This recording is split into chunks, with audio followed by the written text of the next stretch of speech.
Ça va être puissant. Dis à ton ami, ça va être puissant.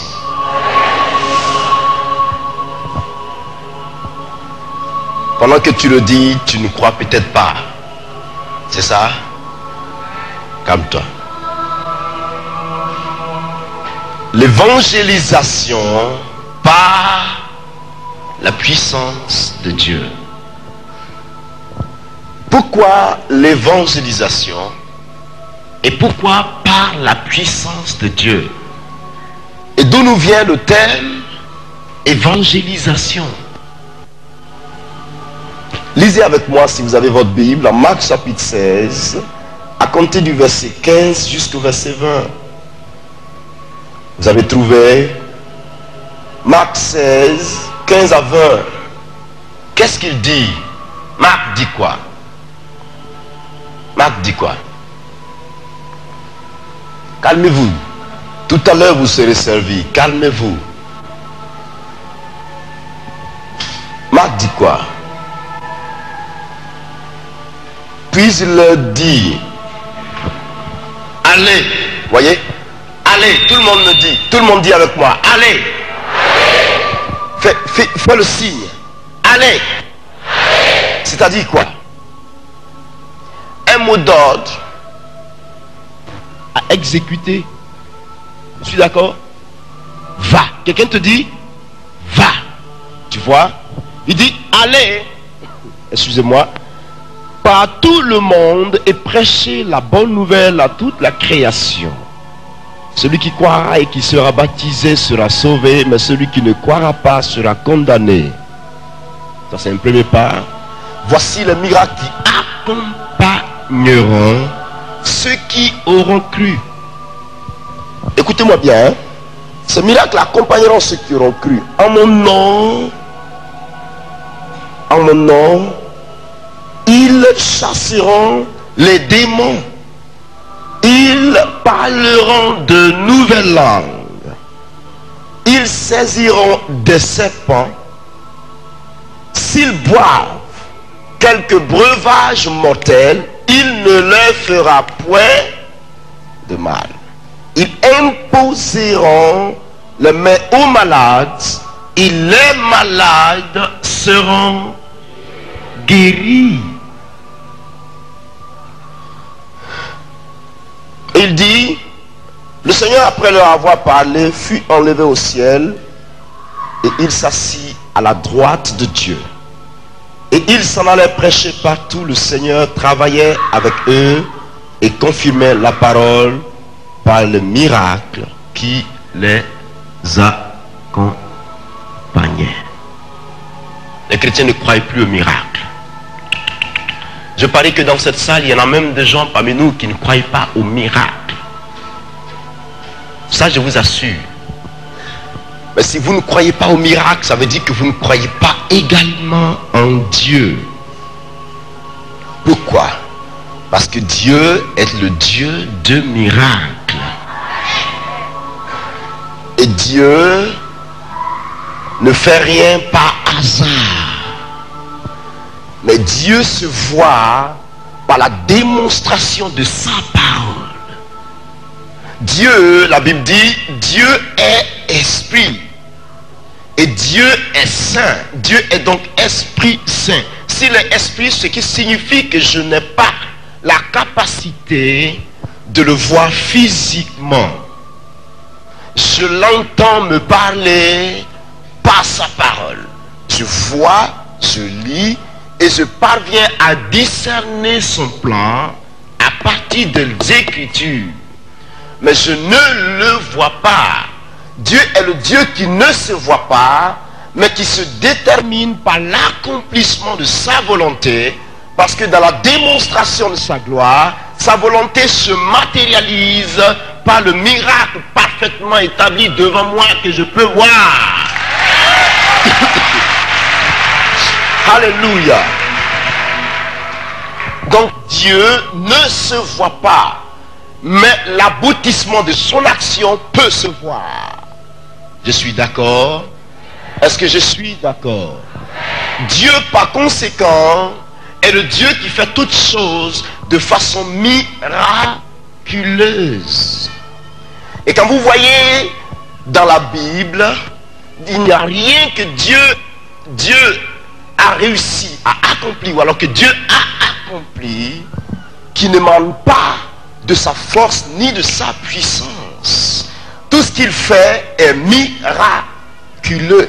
Tout ce qu'il fait est puissant. Tout ce qu'il fait est le résultat de sa souveraineté.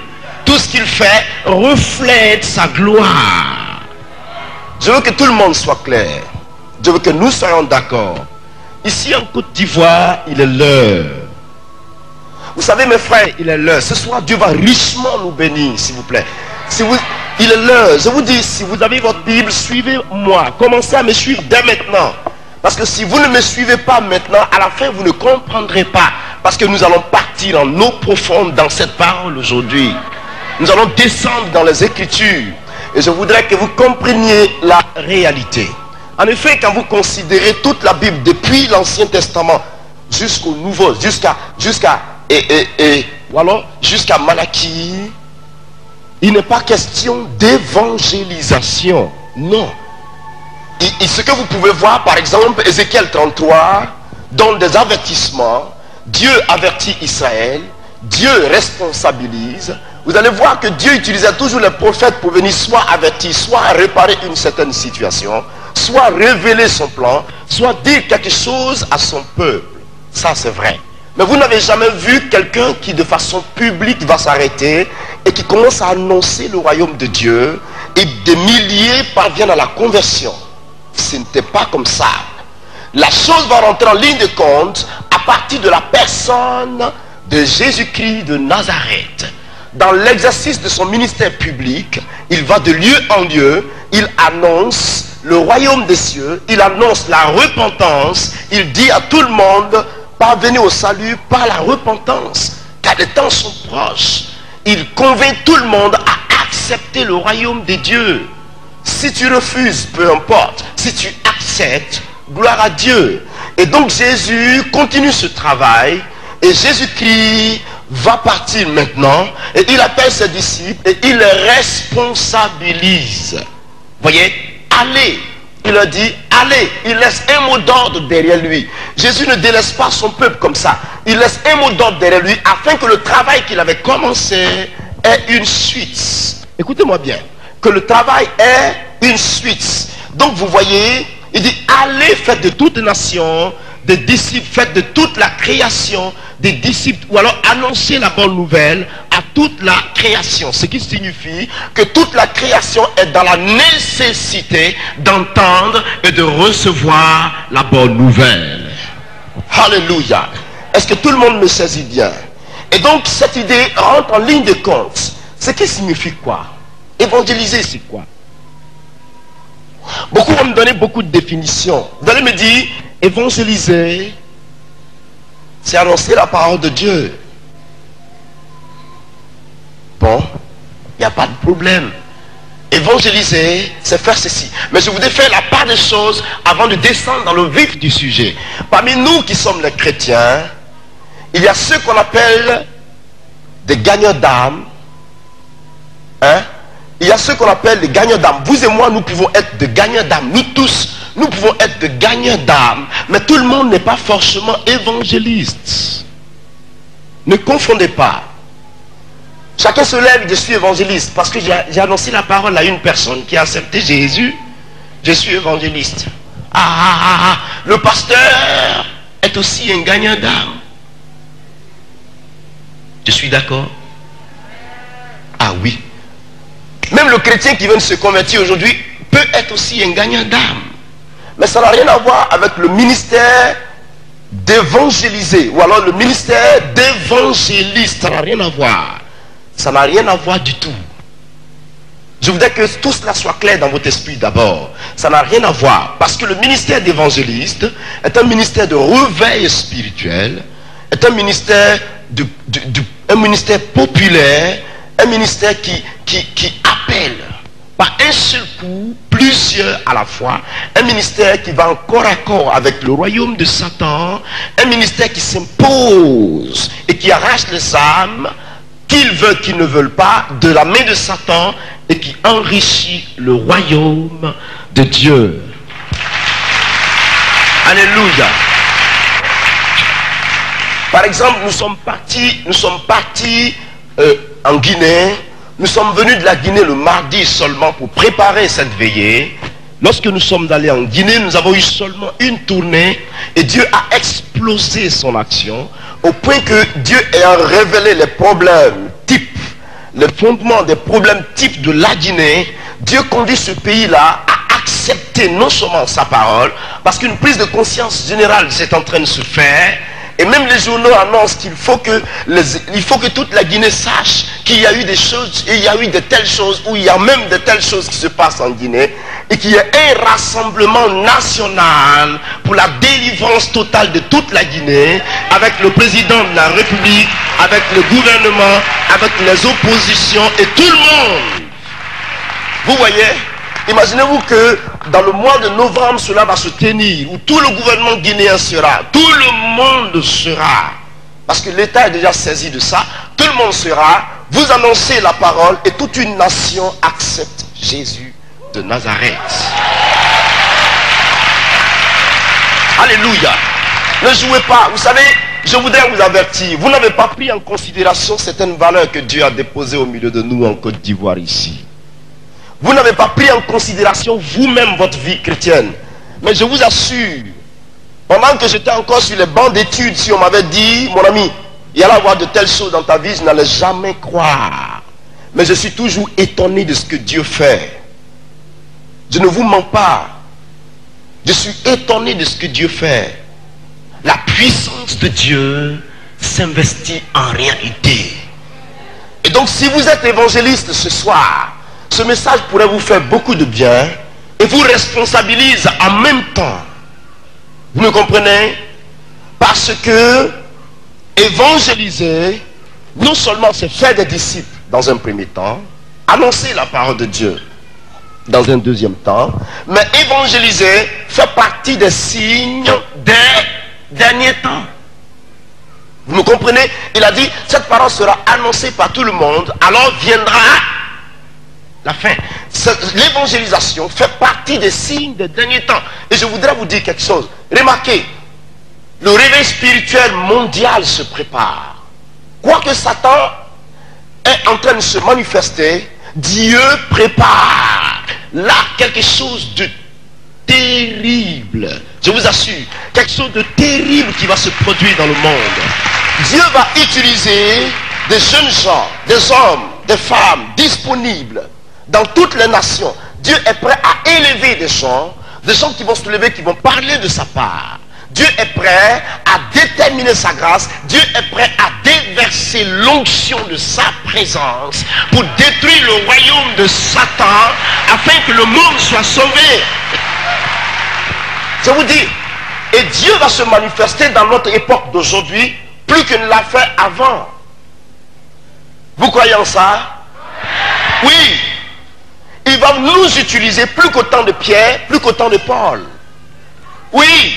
Vous savez pourquoi je dis ça? La Bible dit, avec Dieu, nous ferons des exploits. Ça veut dire quoi? Il y a eu une base, c'est-à-dire le jour de la Pentecôte, l'Esprit est descendu. Et les premières œuvres de l'Esprit, on les a vues, on les connaît, nous les lisons chaque jour dans la Bible. Or, Dieu étant le Dieu d'exploit et d'évolution, au fur et à mesure que le temps passe, il grandit son action. Ça veut dire qu'aujourd'hui, ce sera pire que hier. Vous me suivez? Apprête-toi seulement et dispose-toi. Dieu fait de toi un maillon de sa gloire.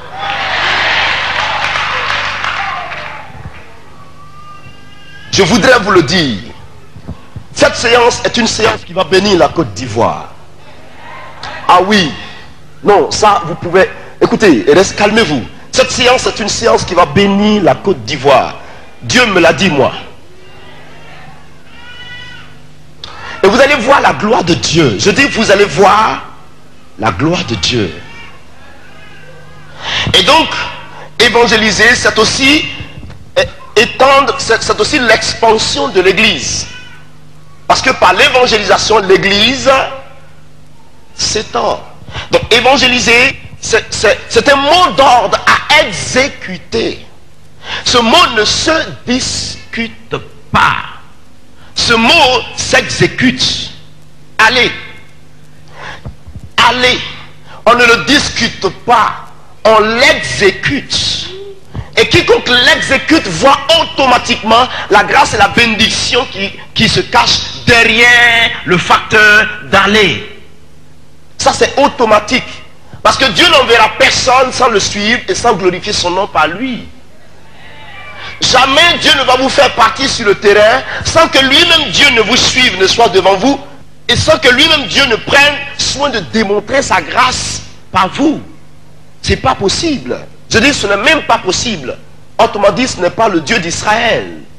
Parce que là où est la parole de Dieu, là où elle est annoncée avec vérité, l'Esprit de Dieu se mouve à cet endroit en toute puissance. Là où la parole de Dieu est vécue par toute sa plénitude, l'Esprit de Dieu bouge en ce moment-là en toute puissance. Là où est sa parole, il est. Vous êtes d'accord avec moi? Tout le monde me suit très bien. Allons-y. Vous voyez donc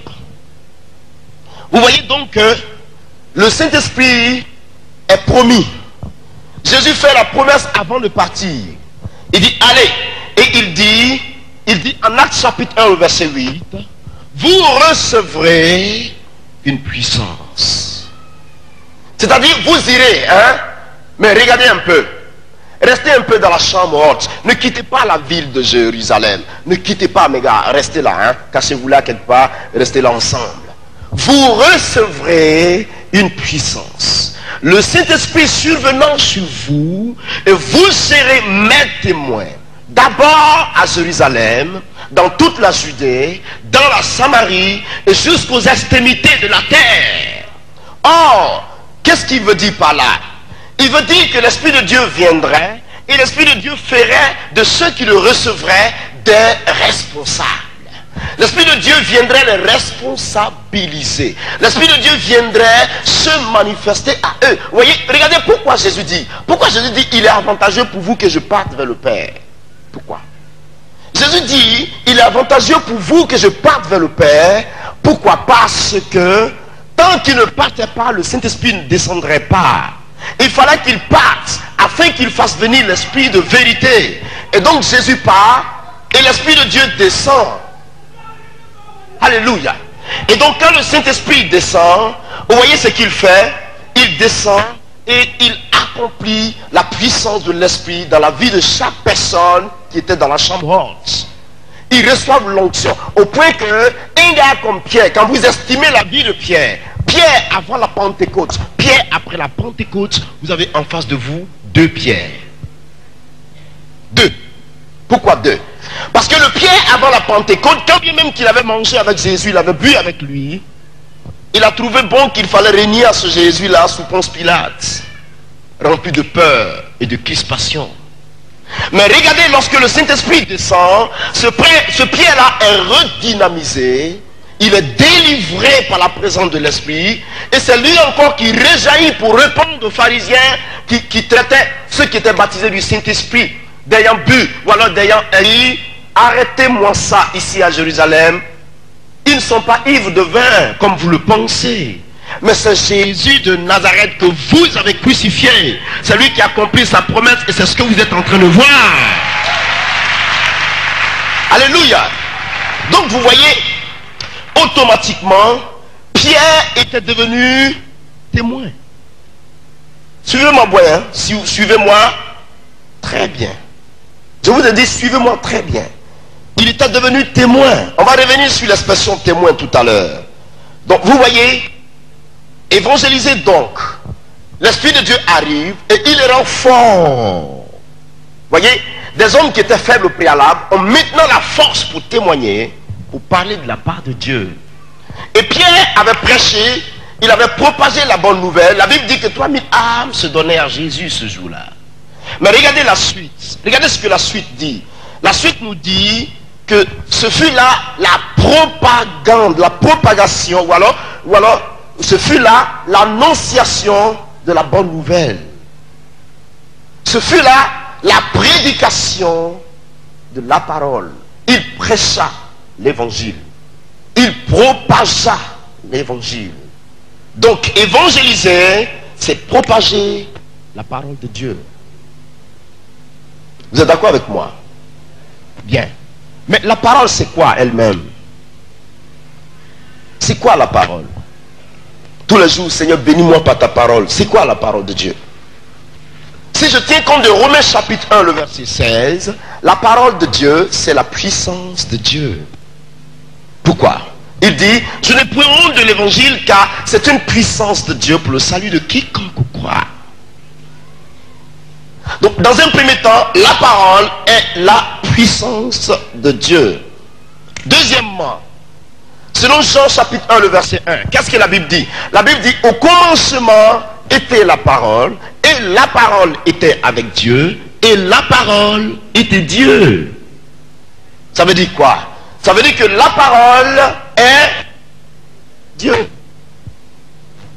Vous me suivez bien? La parole est Dieu.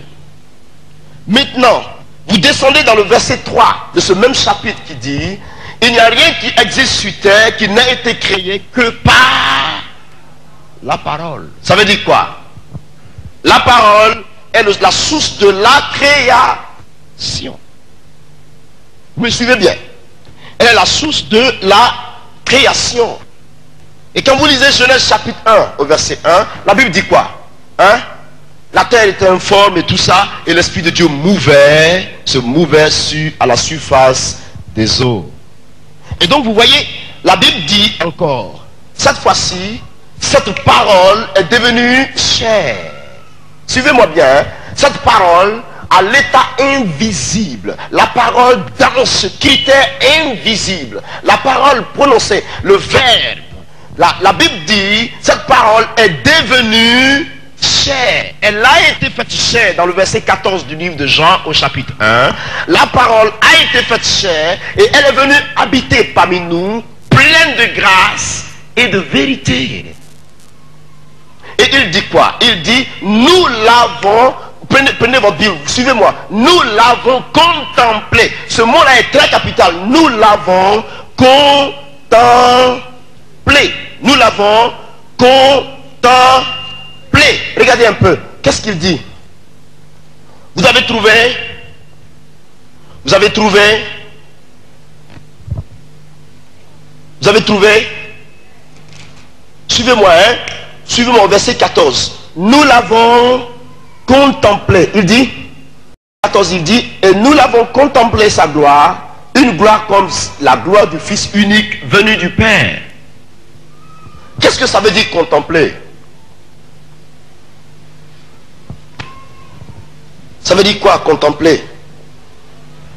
Nous avons admiré, nous l'avons observé, nous l'avons vu. Mais il y a un problème entre nous. Est-ce que toi tu l'as vu? Qui l'a vu? Hein?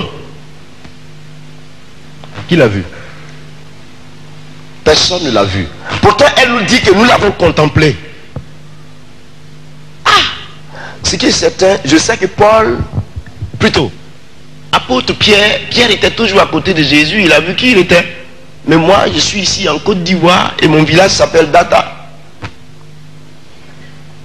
Ah, à Divo. Et Jésus de Nazareth n'est jamais passé chez moi. Mais comment est-ce que je l'ai vu, moi? Hein? Par la puissance de sa parole, par sa parole. Attendez, je vais vous aider. Il dit, vous serez mes témoins. Mais c'est dangereux. Parce que nous n'étions pas là. Il dit que nous serons ses témoins. Or, un témoin, c'est quelqu'un qui a vu quelque chose et qui peut parler de cette chose. Pourquoi? Il a vu. Il a vu ce que c'est. Il a assisté au combat. Donc, il peut raconter la chose. Il a entendu et il a vu au même instant. Vous me suivez?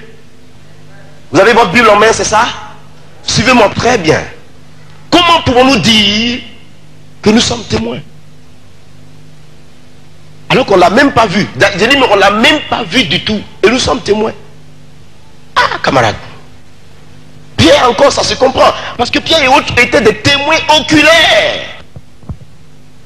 Ils ont vu même le tombeau ouvert. Ils ont même vu qu'il leur a apparu quelque part dans la chambre. Ils l'ont suivi encore. Ils l'ont vu quand pendant qu'ils étaient sur la montagne des Oliviers. Mais nous, on l'a vu comment? Et comment sommes-nous témoins? Comment moi je peux témoigner de quelque chose que je n'ai pas vu? Vous me suivez? Suivez-moi.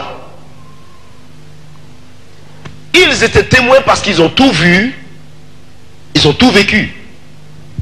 Mais nous, pourtant la même promesse est à nous. Cette promesse est égale aussi à nous.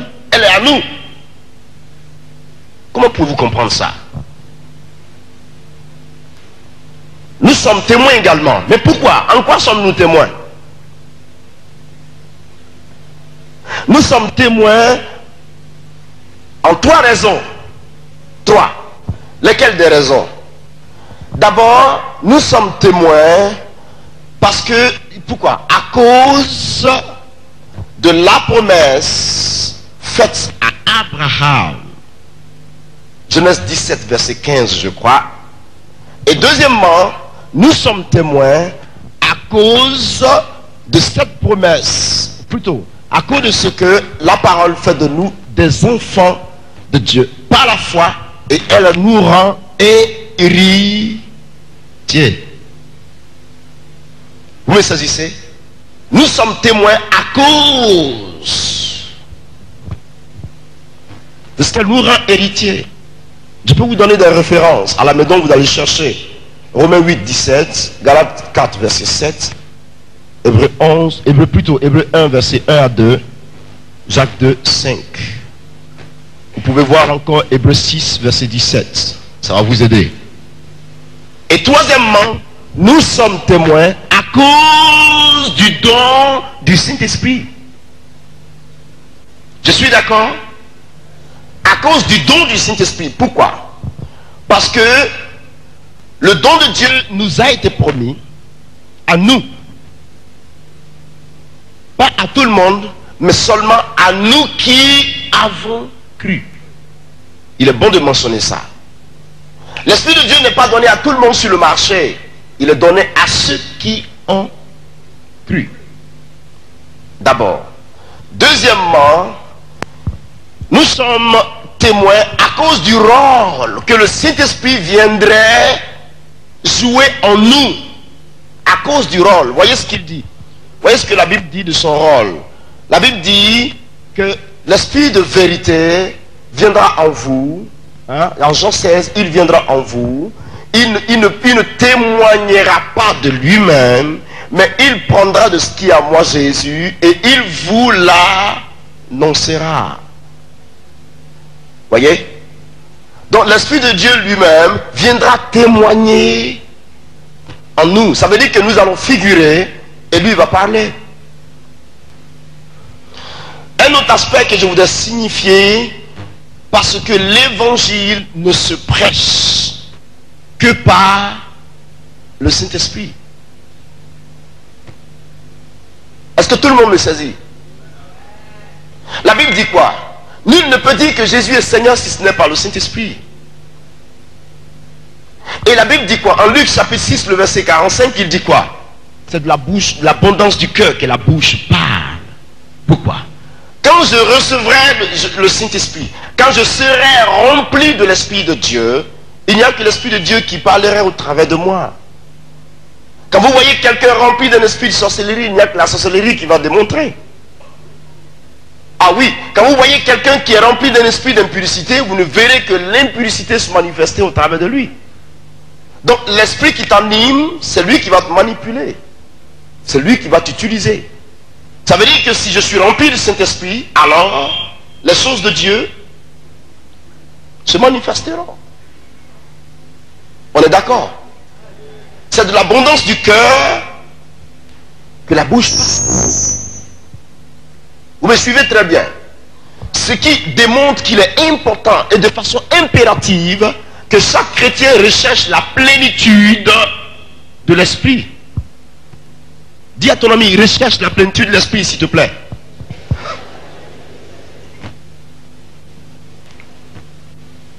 Voyez? Et donc cette image est transportée sur nous. Nous sommes témoins. Mais quel genre de témoins sommes-nous? Des témoins faibles? Des témoins malades? Ou des témoins vivants? Choisissez. Chacun choisit sa part.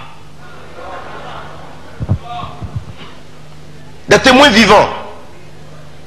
Et la Côte d'Ivoire ne vit pas. Vous êtes sûr qu'on peut allumer une lampe et la mettre sous le bois? Hein? Vous êtes sûr? On ne peut pas cacher la gloire de Dieu. On ne peut pas cacher la puissance de Dieu. On ne peut pas cacher l'onction du Saint-Esprit. Et je vous dis la vérité, mes amis, nous avons besoin de la puissance de l'Esprit pour conduire le monde à accepter Jésus de Nazareth. Je voudrais vous dire une chose. Je rentre dans le vif du sujet. Le temps des commentaires est révolu. Le temps du lapsisme est révolu. Le temps du mutisme est passé. Le temps des discussions est passé. Le temps des palabres est passé. Le temps de se battre est révolu. Nous sommes à l'époque de la puissance de Dieu. Et Dieu veut se manifester dans cette nation. Jésus veut prendre le contrôle. Il veut se déclarer. Et Dieu est prêt à déverser sa puissance sur la vie de quiconque est disposé.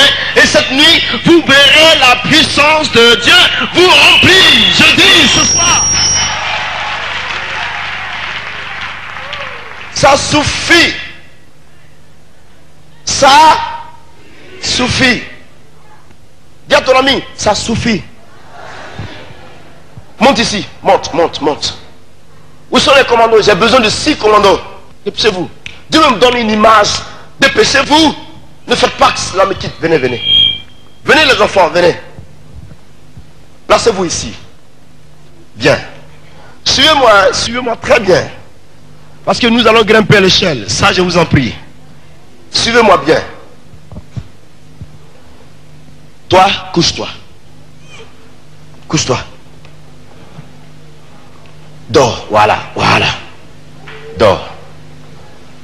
Bon. Viens mon gars. Mets-toi ici. Viens, viens, viens. Mets-toi en face de lui. Vous deux restez face à face. Viens. Viens, toi viens par là. Mets-toi en position de course, comme quelqu'un qui va courir. Vous deux venez.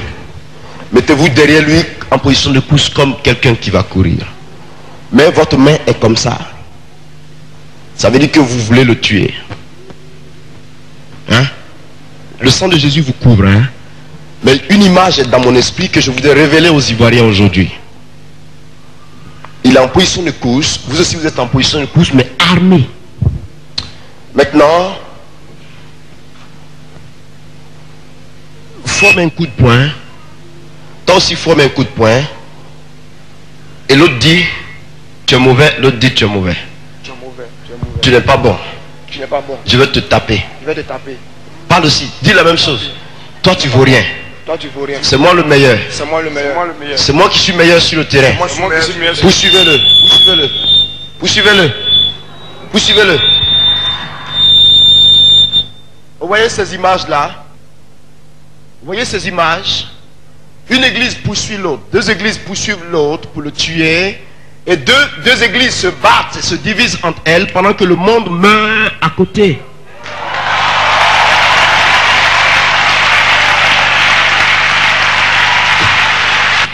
Le monde meurt à côté. Alléluia. Merci les enfants, que Dieu vous bénisse. Laisse-la. Vous voyez, le monde meurt à côté. L'église a manqué sa vision. L'église est sortie du plan de Dieu. L'église a loupé le plan que le Seigneur a déterminé devant lui. C'est pour cela que nos églises souffrent aujourd'hui. Et il n'y a que des problèmes dans nos églises. Alors qu'au temps primitif, lorsque Pierre et les autres se réunissaient, qu'un malade vienne parmi eux, ils n'étaient seulement qu'en train de louer le Seigneur, et Dieu prenait soin de guérir les malades, Dieu prenait soin de délivrer la vie. Mais nous avons perdu la vision de Dieu. Nous sommes dans nos palabres, nos problèmes de jalousie. Nous sommes dans nos difficultés. Or, la Côte d'Ivoire a besoin de notre secours. Dormez. Dormez, dormez. Ne vous réveillez pas. Dormez. Satan guette notre pays pour l'enflammer. Satan guette le pays pour le brûler. Vous ne savez pas. Vous ne savez pas. Satan guette le pays pour le détruire. Et vous avez reçu la puissance de Dieu. Et vous dormez. Et vous savez vous battre. Et les églises savent s'insulter. Sur le terrain, c'est moi qui suis le meilleur. C'est moi qui ai l'onction. C'est nous qui avons les meilleurs enseignements. Ou ceux-là, c'est des possédés. Mais vous n'avez jamais délivré ceux que vous dites qui sont possédés. Qui est possédé alors? Arrêtez ça. Arrêtez ça. Nous sommes en face d'une nation qui a besoin de notre secours. Nous sommes en face d'une nation qui est notre pays et que Satan ne doit pas réussir à nous arracher. Nous sommes en face d'une nation que Dieu a choisie parce que Dieu veut élever des puissants serviteurs, de puissantes servantes dans ce pays. Je vous dis la vérité. Dieu veut élever. Dieu est prêt à agir. Mais l'église n'a pas compris le plan de Dieu. L'église s'est mise à se frapper. Pendant que vous vous battez, qui a le temps d'aller évangéliser? Pendant que vous vous querellez, la jalousie parmi vous, qui a le temps d'aller penser à un malade qui dort à l'hôpital? On a des parents qui souffrent, qui sont à l'hôpital en ce moment. Personne pour penser à cela. Mais quand il est question de discuter, que celui-là est possédé, il est magicien, il est ceci, ça c'est à la seconde près, tout le pays saura. Mais voici l'Esprit de Dieu, voici ce qu'il fait. Vous savez, lorsque Dieu dénonce un fait, Dieu ne suspend pas sa main. Quand Dieu dénonce un fait, Dieu propose à la fois la solution. Donc quand quelqu'un est possédé, que Dieu l'a dénoncé, Dieu va jusqu'à sa délivrance complète. Mais toi qui dénonces les autres qui étant possédés tous les jours, pourquoi tu ne vas pas les délivrer? Et toi qui es sauvé, qu'est-ce que tu fais de ton salut? Ceux-là ne sont-ils pas des âmes qui ont besoin aussi de rentrer dans le royaume de Dieu? Arrêtez. Ne détruisez pas l'image de la vie chrétienne. Dieu ne s'attend pas à ces choses. Dieu s'attend à un peuple qui va se lever, à un peuple qui va dire, nous voici. Nous voici, Seigneur. Tu as cherché, tu nous as trouvés. Nous voici. Nous voulons aller de l'avant. Nous voulons marcher sur les œuvres de Satan. Nous voulons marcher contre la puissance de Satan. Alléluia. Voici ce que Dieu veut. Il cherche un homme, il cherche une femme. Il cherche une seule personne qui va se démarquer. Il cherche une seule personne qui va se lever pour dire, Seigneur, me voici. Les nations peuvent être guéries. Les nations peuvent se réveiller. Le temps est proche. La Bible dit, rachetez le temps car les temps sont mauvais. Côte d'Ivoire, je suis venu t'avertir ce soir. Le diable rôde autour de toi pour te casser la vie tranquille. S'il te plaît, ça suffit à Satan. Parce que lorsque nous marchons revêtus de la puissance de Dieu, Satan sait que ces hommes qui arrivent là, ils font peur. Laissez-les passer, laissez-les passer. Et nous marchons sur les œuvres du diable.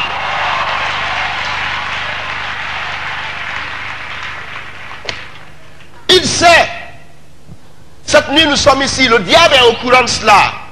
Et il gémit de froid. Pendant qu'il ne fait pas froid. Je vous dis la vérité.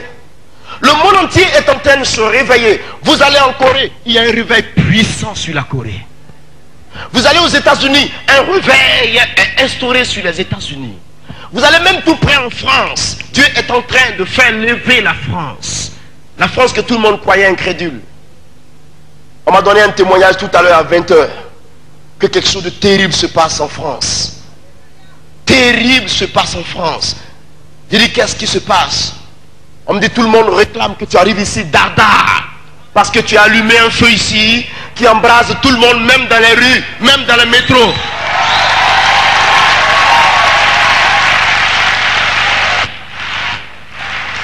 Mais ici, ailleurs, Dieu glorifie son nom. Mais quand nous venons ici, on me lance l'ultimatum de me tuer d'ici 2 ans.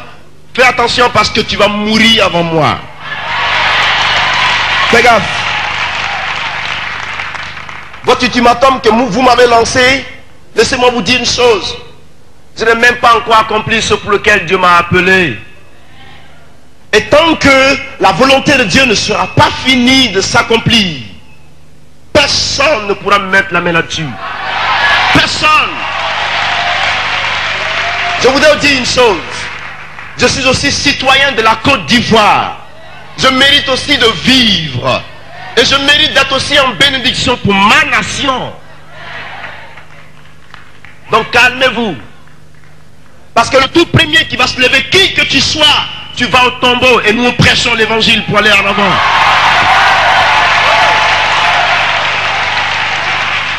Nous voulons gagner de vie. Une nation comme la Côte d'Ivoire est une nation très bénie dans la sous-région ici. Non, ce n'est pas un orgueil, mais c'est une grâce. Nous avons un pays très béni. Ce qui nous manque, c'est le spirituel. Il nous manque le spirituel. Mais si nous avions le spirituel, je vous assure, ce serait un pays qui va bouleverser. Or, le spirituel est à côté de nous, mais personne n'ose sauter là-dessus. Parce que nous nous basons sur nos problèmes de personne. On a dit ça. Il paraît que. Et c'est rentré à gauche. Et c'est sorti à droite. Et le diable est arrêté. Il se moque. Il dit qu'ils sont spirituels. Regardez-les. Je les ai cognés entre eux. Et Satan nous détruit. Moi, je voudrais vous dire une chose. Si cette nation veut connaître la gloire de Dieu, il est temps de se lever. Il est temps de se lever. Ce n'est pas les capacités spirituelles qui manquent. Vous voulez quoi? Vous voulez l'onction? Vous la recevrez cette nuit dans le nom de Jésus. Non. Moi, je voudrais vous dire, il n'y a rien qui nous manque. La seule chose qui reste, c'est de se lever. C'est tout. Que voulez-vous? Les dons spirituels, Dieu les dispose. Les âmes de l'esprit, Dieu les dispose. Les arts de l'esprit, Dieu les dispose. La puissance de Dieu, Dieu la dispose. L'onction du revêtement de l'esprit, elle est disponible cette nuit dans cette salle. Elle est là.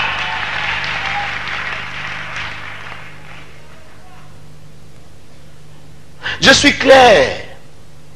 Je suis clair. Je pleure quand je vois des pays qui s'élèvent et la Côte d'Ivoire s'endort pendant que des hommes puissants et des femmes puissantes sont assises. Ils sont assis. Mon Dieu, mon roi. My God. Jusqu'à quand cette nation comprendra que Dieu l'a choisi? Nous avons tout. Il ne nous manque rien à manger. Nous avons tout. Dieu a tout donné, ce que vous n'avez pas ailleurs. Mais Dieu attend une chose. Il faut que nous soyons une marque pour notre génération. Mon ami, tu dois être une marque, une référence pour ta génération.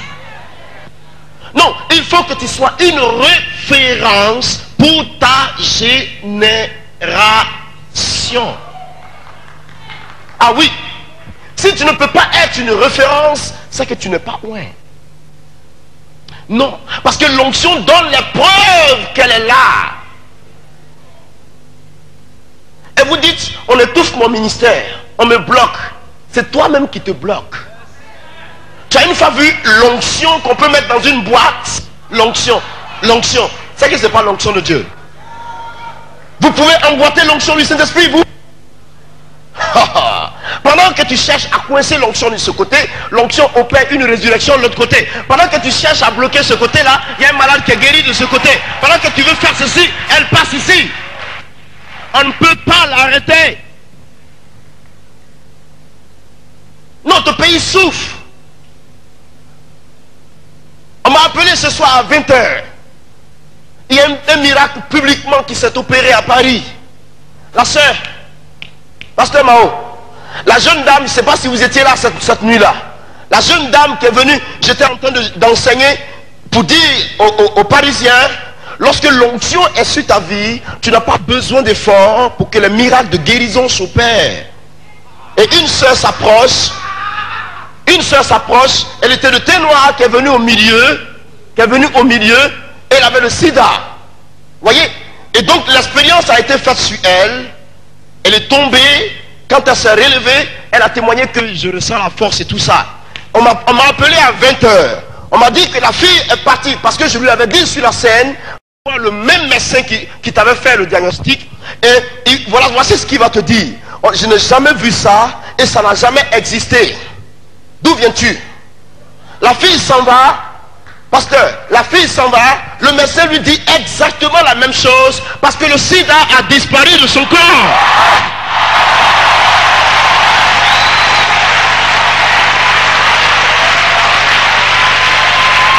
Alléluia.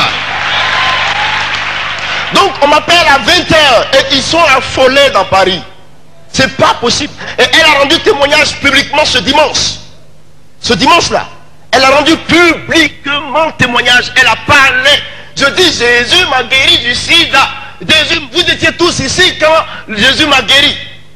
Ils étaient affolés quand ils m'en parlaient.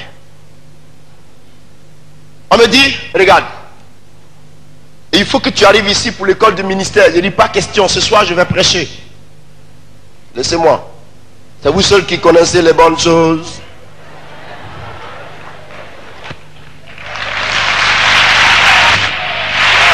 Alléluia. Non, il faut être réel, il faut être clair. La réalité est telle que Dieu oint.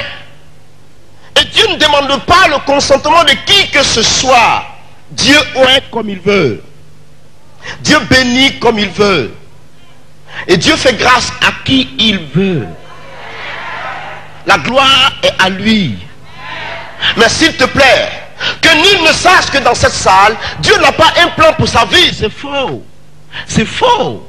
Dieu a un merveilleux plan pour ta vie. Mais c'est que tu n'es pas encore arrivé à cerner quel est ce plan-là. C'est pour cela que tu as l'impression que tout patauge. Mais voici une chose que je te conseille. Décide-toi, va dans la présence de Dieu et dis-lui, tu es mon créateur. Je suis dans ta face. Révèle-moi le plan de ma vie et ce que tu veux que je fasse. Tu vas voir. Voici la question qu'il ne faut pas poser à Dieu, c'est elle. Dès que tu lui demandes ça, Dieu se manifestera quelles que soient les circonstances pour te montrer exactement le plan de ta vie. Et voici comment tout marchera pour toi. Dès que tu entres dans le plan de Dieu, tout va comme sur des roulettes comme ça. Parce que ce n'est pas par la force, ce n'est ni par la puissance, mais c'est par mon esprit, dit le Seigneur.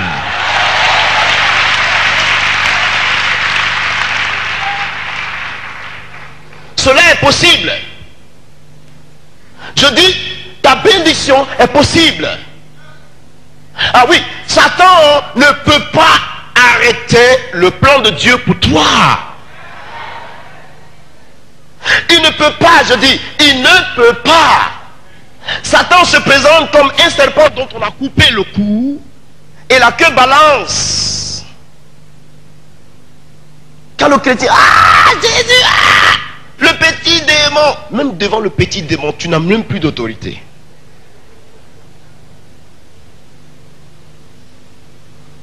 Mes amis, Dieu veut nous oindre.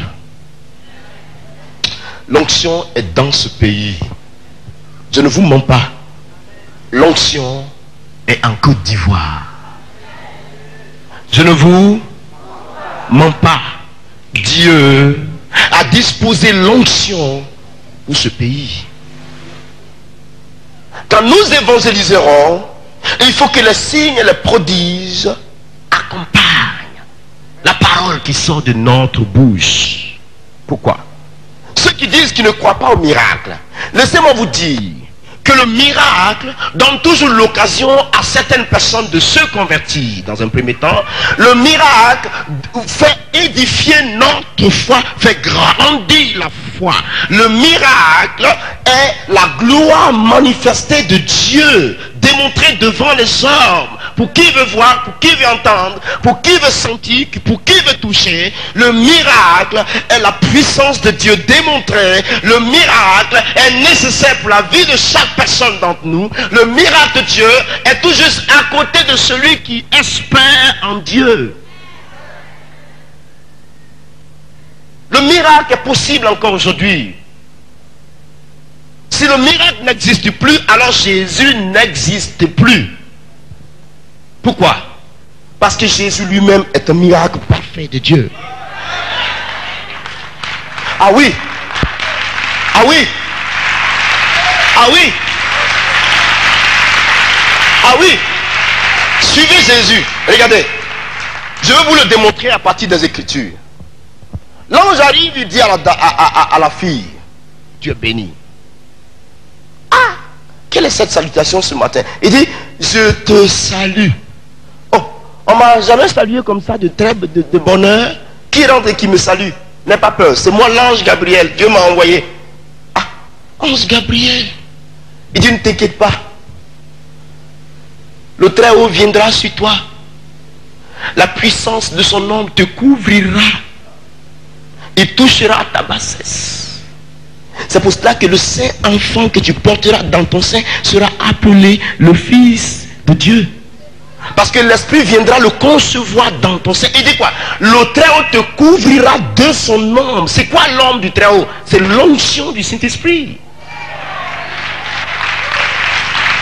C'est l'onction. C'est l'onction. Il te couvrira.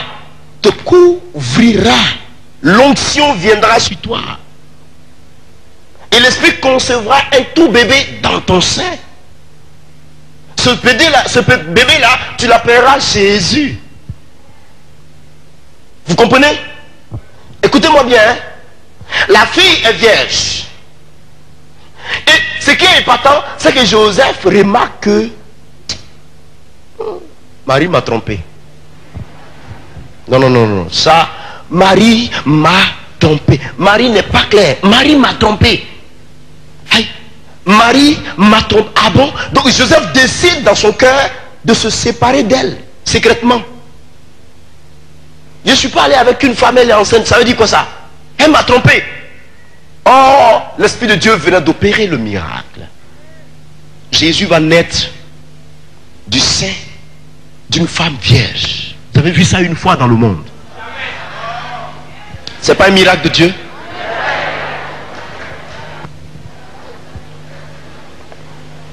Il naît tout bébé.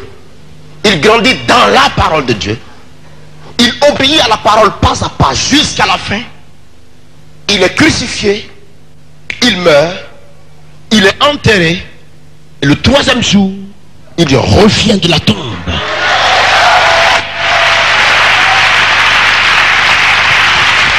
Alléluia. Mais quand il revient de la tombe, n'est-ce pas un miracle? Alors la Bible dit quoi? Ils vont le voir pendant 40 jours. Ils vont le voir. Et il les conduit tous sur la montagne des Oliviers. Et devant eux, il décolle du sol. Ouh, quel Dieu! Quelle puissance! Il décolle du sol. Ses pieds ne touchent pas le sol à 1 mètre, à 2 mètres, à 3 mètres. Et il part. Sans l'aide d'un homme. Son ascension, n'est-ce pas un miracle?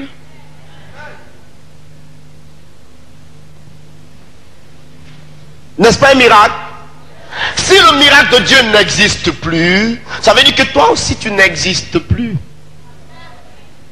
Ah oui, pourquoi? Parce que qui est intelligent pour savoir que c'est là qu'il fallait placer mon œil?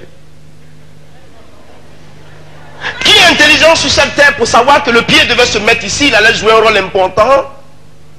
Qui est intelligent sur cette terre pour positionner chaque cheveu à sa place? Savez-vous que chaque grain de cheveux a son rôle qu'il joue à sa place? La Bible dit quoi? Qui est le conseiller de Dieu? Qui lui a donné ce conseil afin que nous puissions bénéficier en retour? Qui lui a donné cette sagesse? Regarde ta morphologie. Regarde comment tu es beau. Regarde. Regarde toi-même. Tu t'es créé toi-même. Tu sais te créer. Respire, je vais voir. Tu as respiré, non? D'où vient l'air? D'où cela vient? La physique et la métaphysique ne sauraient me déterminer cette action. Dans tous les cas, la Bible dit, le vent souffle. On ne sait d'où il vient. On ne sait où il va. Mais il souffle. Il en est de même pour l'esprit. Quand tu as respiré, tu n'es pas satisfait. Qui est sage pour créer le système respiratoire comme ça? Les narines aspirent, les fosses nasales, je ne sais pas moi, prennent la chose, conduisent d'un côté, ça tourne ici, et ton âme vit, ton âme marche. Tu as trouvé quelqu'un qui est sage pour faire ça? Tu es un miracle de Dieu.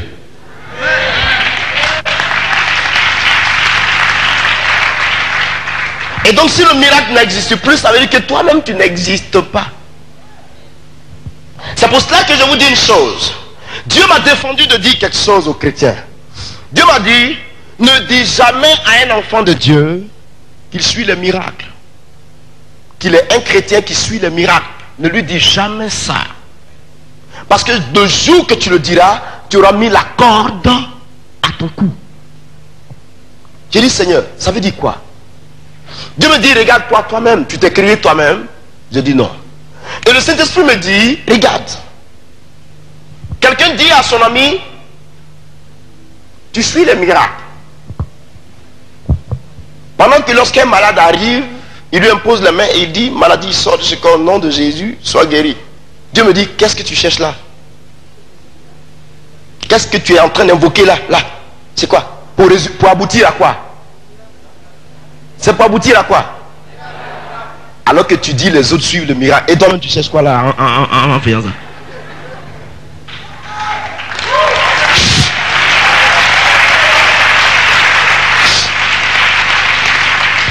Et beaucoup d'hommes de Dieu ignorent ces choses et se condamnent.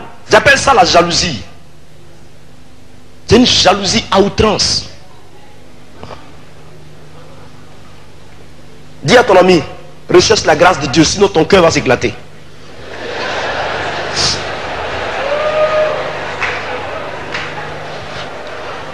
Parce qu'il faut sortir de cette rivalité. Nos parents meurent, mes amis. Ils meurent. Sérieusement, ils meurent. Je parie que beaucoup de nous détiennent des dons puissants de guérison et de miracles parmi nous ce soir. Ça, je parie.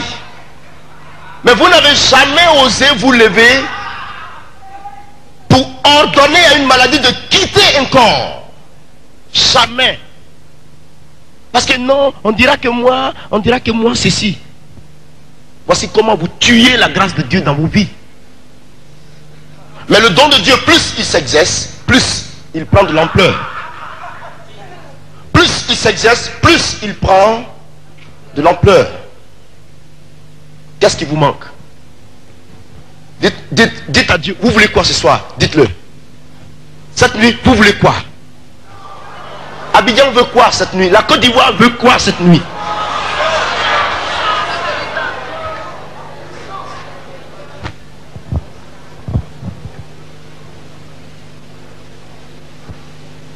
C'est l'onction que vous voulez. L'onction que vous combattez vous-même, vous la voulez encore? Ah, vous dites quelle est la magie? Mais laissez-moi vous dire que l'onction, dans ses capacités absolues, vous donne accès à tout. Elle vous donne accès à tout. L'onction se charge d'elle-même. Ce n'est pas vous qui vous chargez d'elle. elle se charge d'elle-même. Et quand vous vous laissez faire, elle fait de vous ce que Dieu veut. Vous la voulez. Quand Dieu va vous la donner, vous allez prendre cette onction et aller vous insulter.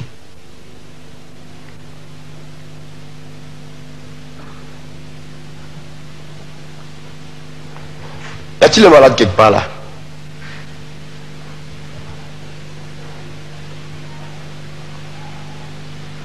Arrive.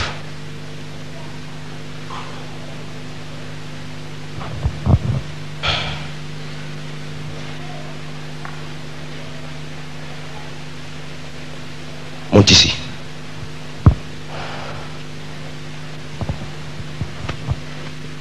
Pas plus, hein?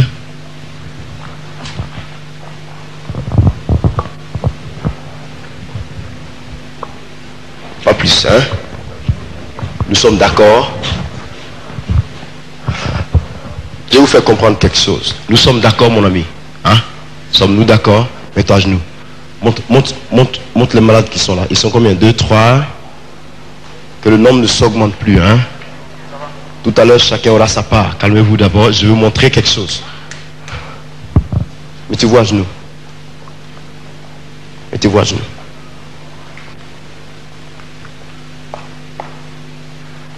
Vous êtes malade. Vous avez reçu la puissance de Dieu. Et il y a comme ça des malades dans notre pays.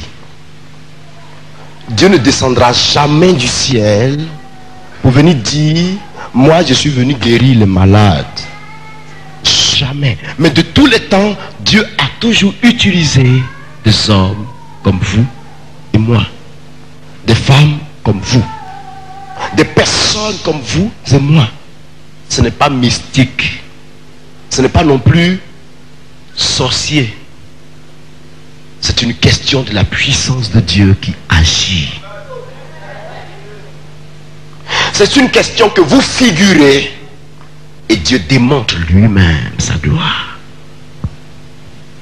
Vous croyez seulement, c'est tout ce que Dieu vous demande. Qu'est-ce que tu veux faire d'elle? Merci Jésus.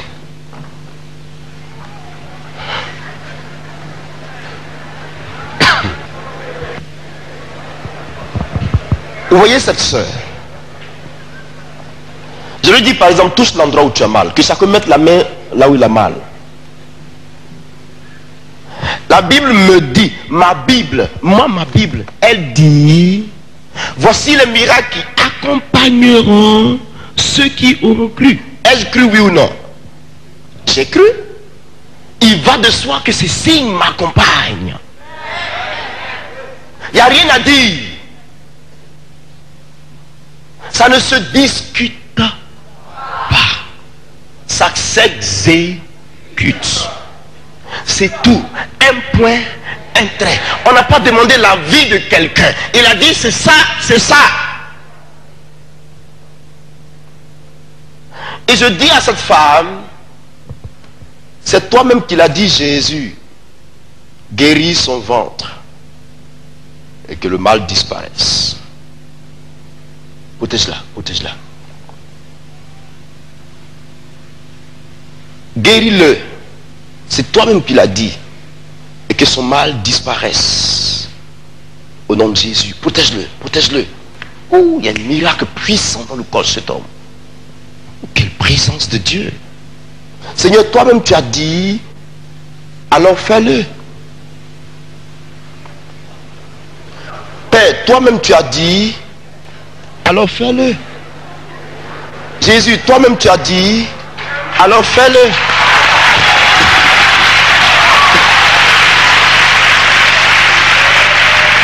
Alléluia. Ces sorciers, ça aussi c'est la magie.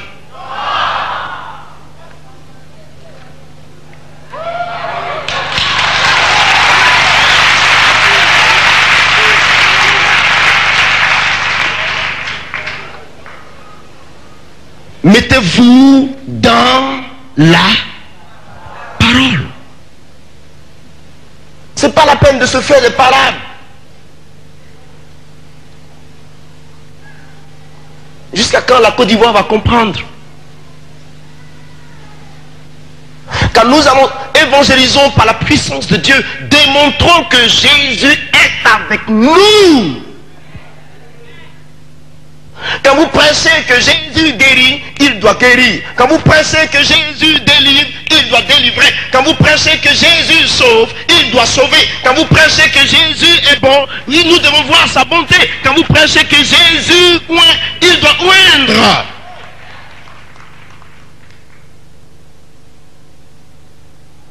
Mes amis, il faut se lever. Je dis, il faut se lever. Évangélisons par la puissance de Dieu. J'avais toute une famille d'un ambassadeur se convertit en France. Toute une famille d'un ambassadeur. Qu'est-ce qu'il a vu? Le miracle de Dieu. Ils arrivent. Toute la famille arrive le 1er août. Ils disent qu'ils viennent à Abidjan. Eux là, ils doivent venir en Côte d'Ivoire. C'est terrible ce qu'ils ont vu. Ah, ça veut dire que c'est grave là-bas. Ils viennent. Ils disent venez. Venez. Le temps du bavardage est passé. C'est fini ça. Dis à ton ami, tais-toi, c'est bon. Tais-toi.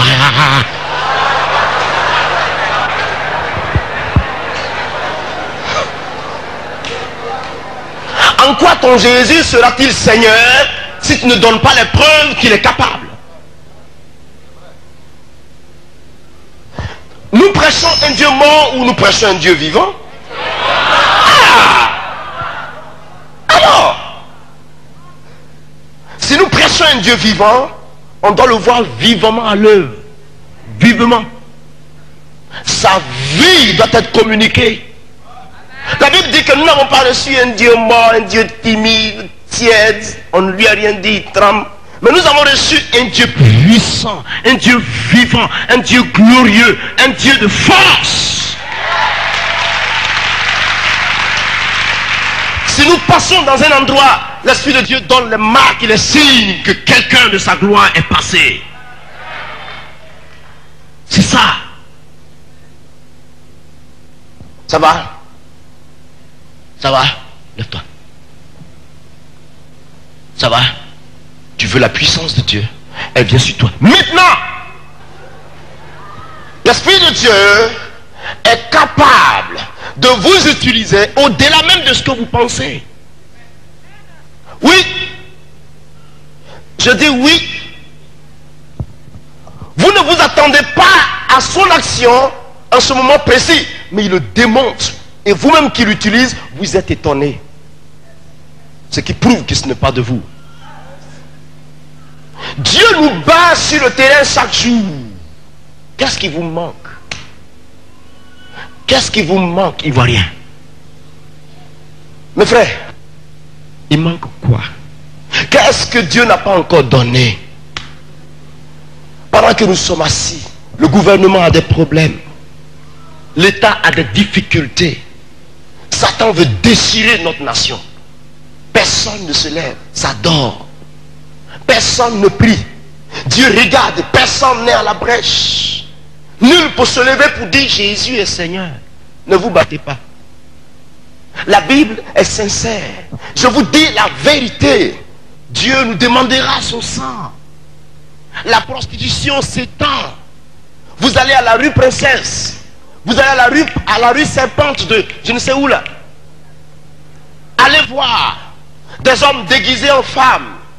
Vous allez voir la prostitution, la débauche. Les enfants de nos mamans, les enfants de nos parents, nos frères, nos soeurs, livrent leur corps pour rechercher de quoi vivre. Nous ne sommes pas en mesure de leur dire, ne faites pas ça. L'homosexualité s'accroît chaque jour. Le danger s'impose chaque jour. Les sectes gagnent le terrain et nous qui sommes dans la vérité, nous ne sommes pas en mesure de lever le doigt. On dit qu'on est chrétien. Ne savez-vous pas que le chrétien doit vivre son temps? Dormez. Habillez ici. Dormez.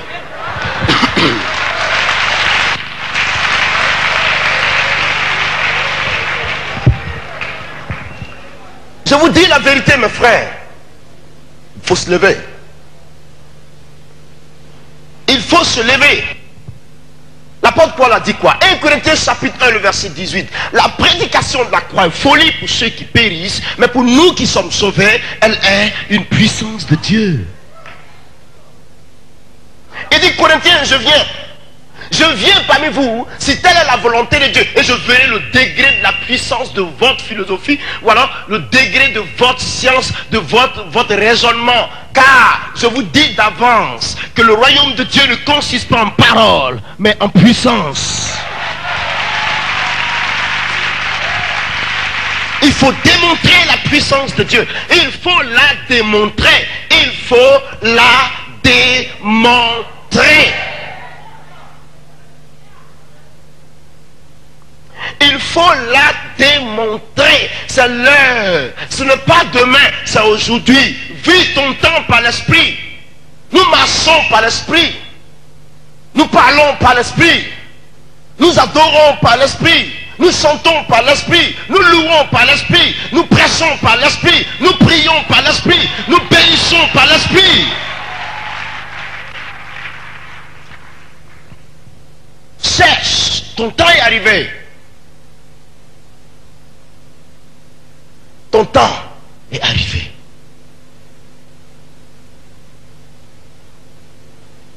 Paul dit quoi? Si quelqu'un est persuadé qu'il est de Christ, ça c'est bon. Mais qu'il sache aussi que nous aussi, nous sommes de Christ. C'est pas clair? Parce que ici en Côte d'Ivoire, quand c'est nous, c'est de Dieu. Mais quand c'est l'autre, ah ça c'est un démon, ça ce n'est pas de Dieu. Nous là, alors c'est que c'est de Dieu. Mais quand c'est l'autre, c'est pas de Dieu. Satan est le seul qui se manifeste en Côte d'Ivoire ici. Dieu n'existe pas, c'est ça. Hein? Et le diable est plus fort que Dieu. Vous vous cachez derrière ce raisonnement pour tuer les dons de Dieu qui sont en vous. Pour ne rien faire pour l'avancement du royaume de Dieu. Sortez de votre cachette. Je dis sortez de votre cachette. Dieu veut vous voir à nu, devant lui, devant sa face. Sortez, sortez, oh, sortez. Sors de ta cachette. Tu es utile pour la main de Dieu. Tu es utile, je dis. Tu es utile.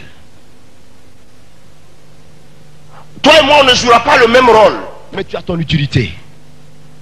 Tu as ton utilité.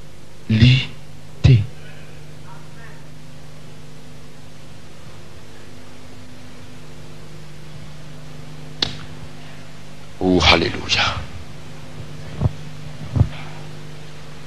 L'Esprit de Dieu va descendre ce soir. Tu vois, Seigneur, ils disent qu'ils veulent l'onction pour évangéliser puissamment. Regarde, il y a une seule chose que je te demande cette nuit. Non seulement tu vas guérir miraculeusement tous ceux qui sont malades, tu donneras la délivrance à ceux qui en ont besoin. Et ce soir, descend l'onction du Saint-Esprit.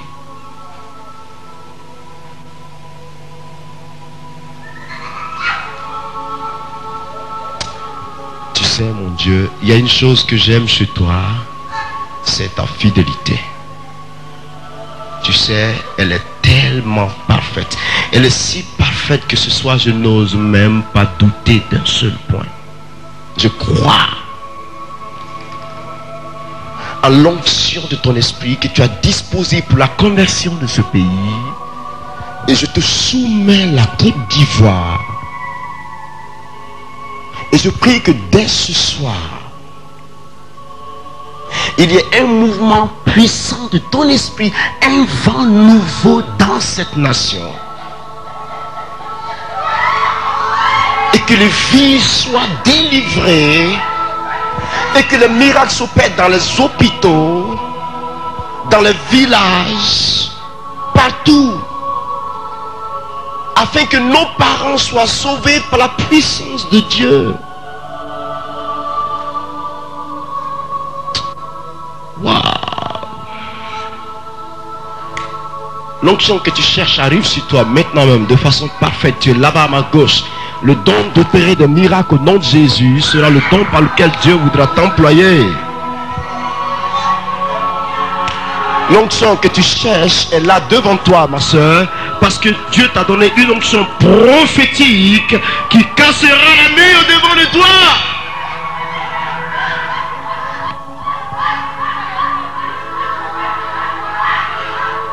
La puissance de l'esprit que tu cherches de plus fort.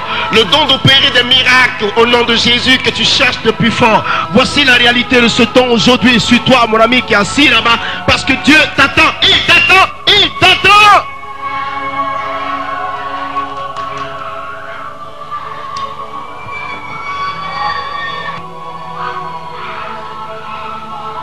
Qu'est-ce que vous voulez? C'est l'onction? Hein? Vous voulez quoi ce soir? Vous voulez l'onction du Saint-Esprit? Vous êtes prêts à recevoir l'onction du Saint-Esprit?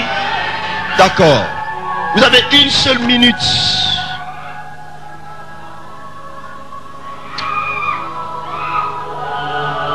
Quelle présence!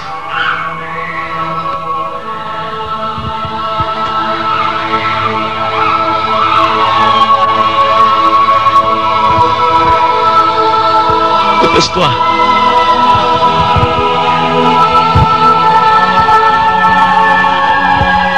Qu'est-ce que vous voulez? Qu'est-ce que vous voulez?